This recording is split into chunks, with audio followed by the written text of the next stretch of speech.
Hello guys, hello Aquarius, welcome dito sa aking channel, Kapalaran 888 Aquarius. Alamin natin kung anong messages, vibration, gabay, energy para sa lahat. Reverse card na reflect on your priorities. Ooh.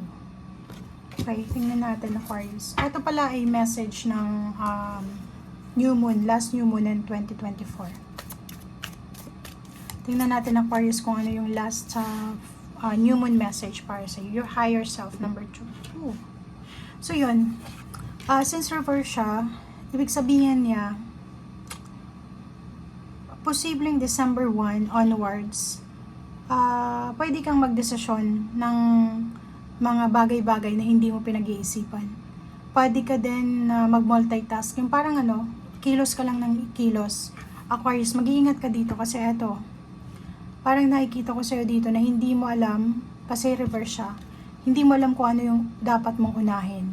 Hindi mo alam na kung ano yung dapat mong gawin sa una, or ano ba yung priority mo sa buhay. Parang, mix, parang ang gulo, confused ka, may confusion dito. Your higher self, sinasabi sa'yo dito, kinakailangan mo ng balanse, okay? Kailangan na unahin mo yung sarili mo. Parang sinasabi sa'yo dito na self-love, self-care, self-love. Unahin mo yung sarili mo. Unahin mo kung ano yung kailangan mo sa ngayon. Unahin mo kung ano yung dapat mong gawin. Unahin mo kung ano yung importante sa ngayon. Parang ganun.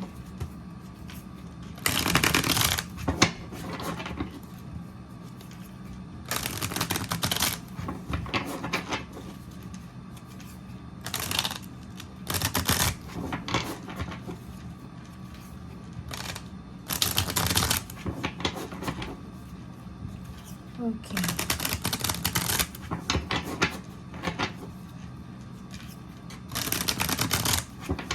Okay, Aquarius. Tingnan natin. Kasi, masyado kang nahihirapan siguro mag-decide. Okay, yun na nga eh. So, etong dalawang barahang to, nakikita ko na it's either relationship, it's either work, it's either decision making tungkol sa trabaho, kung magre-renew ka ba, or pwedeng mag-stay ka sa one country, or pwedeng dito sa isang work na to, or isang career na to, or lilipat ka. So, nakikita ko siya dito na medyo confused ka, confusion to. Nakikita ko siya dito na hihirapan kang piliin yung dapat piliin. Walang priority, walang focus, yung kulang yung focus. Decision making, naku, lumabas ka daw sa comfort zone mo. So, Aquarius, nakikita ko siya dito na isa sa pwede mong maging solusyon dito is lumabas ka sa comfort zone mo. Ang comfort zone natin, minsan hindi naiintindihan yun ng iba na yung comfort zone natin is minsan yung pag-stay lang sa bahay, pagiging unemployed, or sa isang company na kahit hirap na hirap ka, ang baba ng sweldo, pero since takot ka na mag-apply ulit, maghanap ng ibang company, maghanap ng ibang career, ng ibang trabaho, nag-i-stay ka na lang dito sa trabaho to na may sweldo ng konti, pero ang hirap ng trabaho, pero iniisip mo, at least may trabaho, parang ganun, yun yung comfort zone mo. Yung iba naman sa inyong relationship na sobrang toxic, away ng away, parang ganun, ganito, mahal na mahal mo eh, kaya comfort zone mo siya. So nakikita ko parang may Aquarius dito na hirap na siya eh. Hirap na hirap, pero hindi siya makapag-desisyon kung ano yung gagawin niya. Yun, lumabas ka daw sa comfort zone mo. And yung 6 of Pentacles, sinasabi, okay, problema mo pera, maghanap ka ng taong pwedeng makatulong sa'yo. Okay? Kung wala kang taong mahanap na pwedeng makatulong sa'yo, mag-pray ka, invoke angels or angels guides na sana tulungan ka. Panginoon, sabihin mo sa Panginoon na magpadala ka, Lord, ng tao na pwedeng makatulong sa akin kasi hirap na ako. And yung pagsasabi natin ng hirap na tayo, hindi yun masama. Hindi yun, yung parang ipakita natin na weak tayo, is hindi yun sign na weak tayo. Ibig sabihin naman, sinusurrender mo sa Panginoon yung talagang sarili mo. Diba? So, dito sinasabi sa'yo na konting tiis pa. Diba? Konting tiis pa.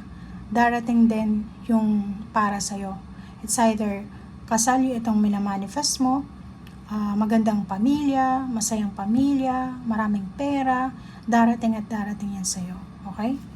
So, King of Rods, nakikita ko sa'yo dito starting December 1 or kahit ngayon habang nanonood ka, nakafocus ka sa trabaho. Wala kang oras para sa ibang bagay. Yung iba naman sa inyo dito, hindi makatulog, insomniatic. Pagod na sila kasi hindi sila makatulog sa gabi. Sa umaga, nagtatrabaho sila. So, parang physically drained na ang energy nila. So, Knight of Swords, nakikita ko sa'yo dito na isang balita ang posibleng matanggap mo na pwede mong pagsisihan. So, ibig sabihin, yung balitang ito is tungkol ito sa decision mo pwedeng few months ago na posibleng masaktan ka. It's a warning guys Warning itong baraha. So, huwag kayong magagalit Aquarius kung sasabihin nyo na magko-comment na naman yung iba dyan na negative naman ng message mo. Hindi ako yung nagbigay ng baraha sa'yo Eto ay kung ano yung sinasabi. Binabasa ko lang. Okay? So, kung hindi ka resonate dito, parang feeling mo hindi yan para sa'yo, hanapin mo yung sun, moon, rising mo, diba? Venus sign, para baka doon resonate ka. Pero itong message na to, it's parang warning lang ito.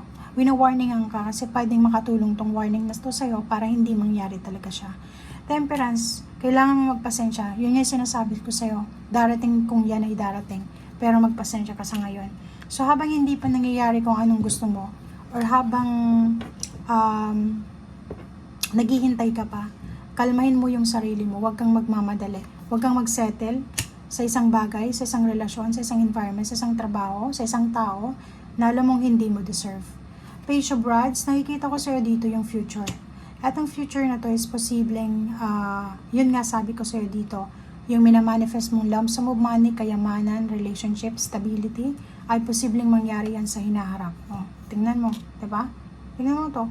At yung future news mo, money, makakahawa ka ng pera, aapaw yung cups mo, pwedeng makatagpo ka ng relationship na pareho yung mindset nyo, or pwedeng makatagpo ka ng relationship na talagang nakadestiny para sa'yo.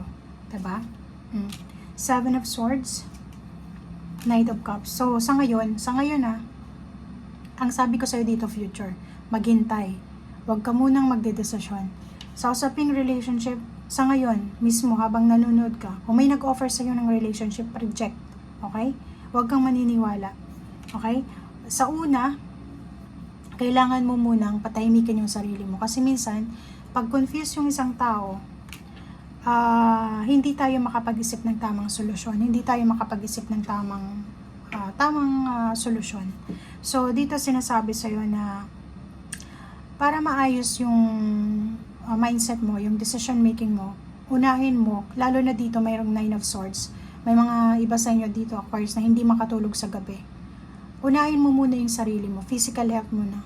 Diba? So, mag-ano muna tayo, mag-purify muna tayo, mag-detox tayo. Matulog tayo ng tama. Kumain ng tama, take a nap sa tanghali. Ayusin mo muna yung mind mo. Diba? Peace of mind muna. Yun yung muna yung i-secure natin sa ngayon. Yun muna yung focus natin. Kasi parang sinasabi dito, wala kang focus Wala kang focus ngayong December 1 onwards. So, sinasabi sa'yo dito, mag-focus ka sa sarili mo muna. Okay? After mong alagaan yung sarili mo, dun ka na magsimulang magplano. And habang nagpaplano ka, naghihintay ka, be patient.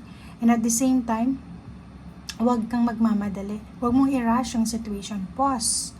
Wala ditong hangman, pero sinasabi sa'yo dito, pagod na pagod ka diba? Pwedeng isa kang breadwinner sa relationship, pagod na pagod ka na. Pagod na pagod ka na sa pamilya mo, sa trabaho. Sinasabi sa'yo dito, pahinga. Okay? Rest. Rest, rest, rest. Yun yung pinaka-importante. Okay? Thank you guys. Bye!